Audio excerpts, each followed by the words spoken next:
1 లో కొంచెం 3 hours అని చెప్తున్నారు, 3 hours 20 minutes అని చెప్తున్నారు. అంటే ఈ టైం కూడా సరిపోదన్నట్టు పార్ట్ 3, 4 కూడా ఉంది అని అన్నారు.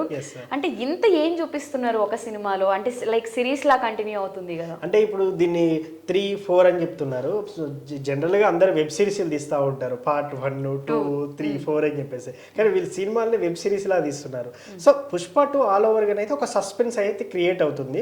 ఈ మధ్య కాలంలో సోషల్ మీడియాలో ట్రోల్ అవుతున్న ఏంటి విషయం, పుష్ప చచ్చిపోయాడా, శ్రీవల్లి చచ్చిపోయాడా, లేకపోతే షెకావత్ చచ్చిపోయాడు అనేది కూడా ఒక ట్రోల్ అవుతున్న విషయం. సో ఇలాంటి సస్పెన్స్లు క్రియేట్ చేసి ఈ విధంగా డబ్బు రాబట్టాలని, బాక్స్ ఆఫీస్ నుంచి డబ్బు రాబట్టాలని వీళ్ళు ఏమైనా ఆశిస్తున్నట్టు కూడా ఒక విషయం కనిపిస్తూ ఉంది మనకు స్పష్టంగా. అదేవిధంగా చూసుకున్నట్టయితే అల్లు అర్జున్ సినిమాలు ఎప్పుడు కూడా అంత దాటలేదు.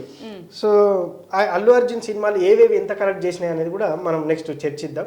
అదేవిధంగా బాహుబలి తర్వాత త్రిబుల్ దీని గురించి